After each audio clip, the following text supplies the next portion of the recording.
Prostate के लिए मैंने आपको एक इलाज बताया था कि लौकी का जूस पियो खाली पेट। लौकी के जूस में थोड़ा सा काली मिर्च और 4-5 पत्ते तुलसी के डाल लो। मैंने हमें आपको ये क्यों बोला कि खाली पेट पियो, क्यों? ये इसके पीछे भी रीजन है, साइंस है। क्योंकि आयुर्वेद के अनुसार सर्वेशम रोगाणाम कारणम कुपित मल, सारी बीमारियों की जड़, सारे रोगों का एक मूल कारण, रूट कॉज क्या है? आपके पेट में पड़ा हुआ कुपित मल। कुपित मल मतलब जो खाना नहीं पचता वो पेट में सड़ता है, आपको कब्ज होती है। बात समझ आ गई?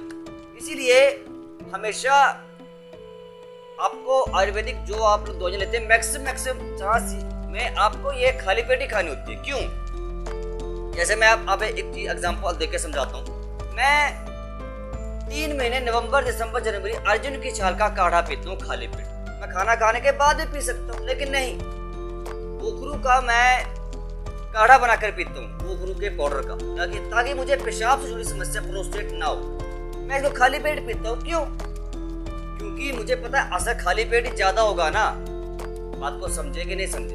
खाना खाने के बाद पीऊंगा तो कोई पियो और ऊपर से पियो नीचे से निकाल दो, फिर कोई मतलब है ही नहीं पीने का।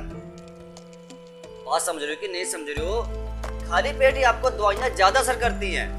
जैसे मैं कोई अंग्रेजी दवाई की बात करूं, जैसे गैस की गोली लोग खाते, गैस का कैप्सूल आप लोग लेते हैं।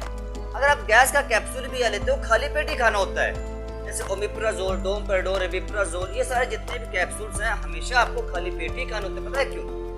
खाली पेट खाएंगे तो आपके पेट में जो एक्स्ट्रा एसिड है बढ़ गया, उसको न्यूट्रलाइज कर, उसको कम करते हैं, डिप्रेस करता है।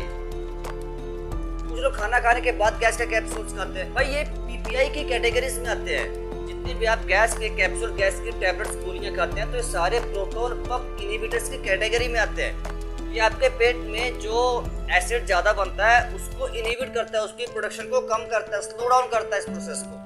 इसके रिजल्ट में आपको सीने में जलन नहीं होती, खट्टे डकार भी नहीं आते।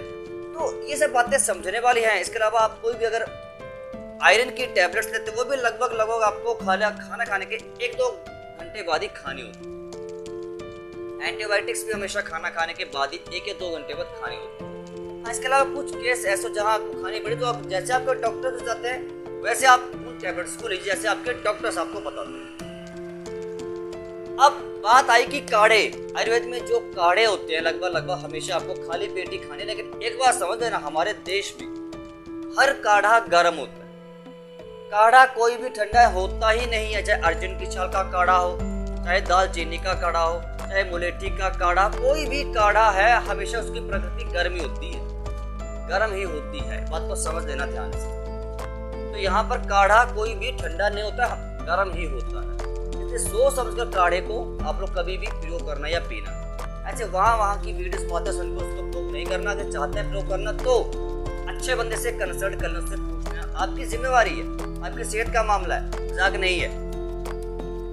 अब बात यह आती है कि चलो हमें पता चल गया कैसे खानी, लेकिन अब बात है कि कितना घंटा पहले हम क्या करें, कितना घंटा पहले दवाई खाएं, कितना घंटे बाद दवाई खाएं, खाना खाने के पहले या बाद।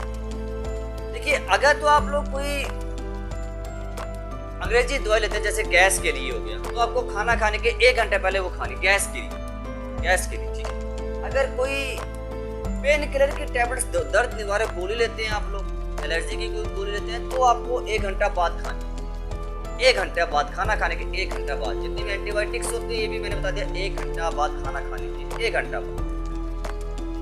समझा की बात की नहीं समझा? जितनी भी एंटी फंगल टैबलेट्स होती है ये भी आपको खाना खाने के 1 या 2 घंटे बाद। यानी कि गैस की गोली या कैप्सूल को छोड़कर जितनी भी दवाइयाँ हैं आपको खाना खाने के बाद ही खानी होती है मैक्सिमम केसेस में। बाकी डॉक्टर से फिर रिपीट करूँ, डॉक्टर से पूछ लेना, जैसे वो बताता है वैसे, जैसे वो बंदा बताएगा डॉक्टर, वैसे आप लोगों को उसके हिसाब से देख लेना, जो आपको ठीक लगेगा वैसे बताएगा वैसे करना। बाकी मोटा मैंने आपको बता दिया, मैक्सिमम केस में यही सब होते हैं। खाना खाने के बाद कौन सी है, खाना खाने के बाद यही सब चला रहता है। ऐसे ही आपको टैबलेट्स हमेशा लेनी है। अब बात की जाए कि अगर हमें कोई ऐसी प्रॉब्लम हो गई, इन केस हमने कोई ऐसा आयुर्वेदिक काढ़ा अगर पी लिया खाली पेट, आपको गर्मी होगी उससे, जैसे आपने अर्जुन की छाल का काढ़ा पिया, आपको गर्मी होगी, तो उस कंडीशन में क्या करेंगे? उस कंडीशन में आप लोगों ने अर्जुन की छाल का काढ़ा पीना बंद कर देना लगातार 7 दिन तक। 7 दिन तक रेगुलर आप लोग काढ़ा नहीं पीना है, जब तक आपकी समस्या ठीक ना हो जाए। जब तक गर्मी आपके पेट में जो पित्त बढ़ गया ना, जब कुछ हल्का काढ़ा पीने से शांत ना हो जाए। इसलिए हमेशा आप लोगों को बोलता हूँ कि हमेशा ये काढ़ा जो होता है ना सर्दियों में ज़्यादा प्रयोग किया करो, गर्मियों में कम।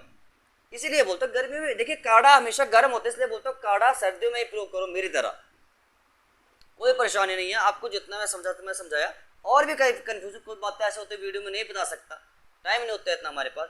तो अगर वीडियो आपको अच्छी लगी हो तो लाइक कर दो, चैनल को सब्सक्राइब कर दो, वीडियो को शेयर भी कर दो। बाकी अगर कोई कन्फ्यूज़न है, व्हाट्सअप नंबर है मेरे डिस्क्रिप्शन बॉक्स में मैंने आज डाला है, वहाँ पर जाओ मैसेज करो, कोई क्वेश्चन है आप लोग अराइज करिए, पूछिए, मैं आपको 100% श्योरिटी है तो मैं आपको रिप्लाई जरूर करूँगा। मिलता हूँ कल की वीडियो में, तब तक केरी पंकज शर्मा की तरफ से हरे कृष्णा।